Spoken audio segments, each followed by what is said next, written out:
Bueno, el fundamento me cambió la vida. Siempre me he considerado una gitana de conciencia.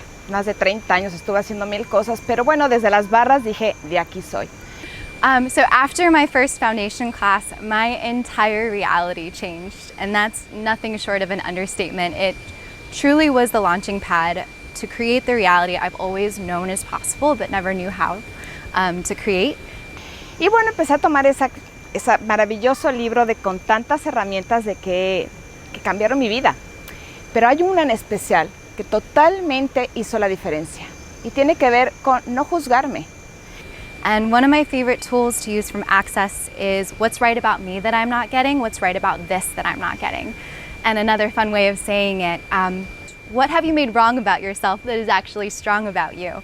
Y bueno, que mi familia todo el día nos juzgábamos y yo juzgaba mucho, por ejemplo, a mi hijo. Tengo un hijo de 15 años y me la pasaba viendo qué cosas, qué puntos de vista, qué cosas hacía mal, qué estaba bien, qué estaba mal, que yo era una buena mamá, no era una mala mamá.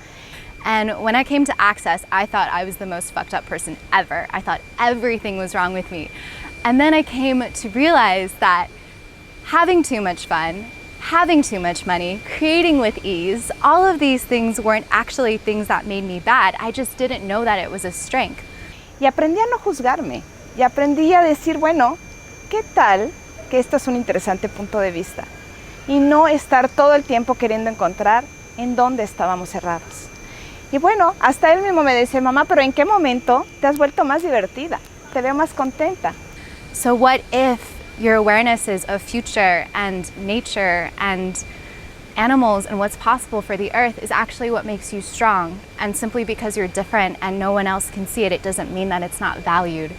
Pues es verdad, si no nos juzgamos, ¿qué podemos crear? Entonces, te invito a que vengas al fundamento y por qué no disfrutes a no juzgarte. So what is right about me that I'm not getting, and what have I made wrong about myself that's actually my strongness? ¿Y qué más es posible?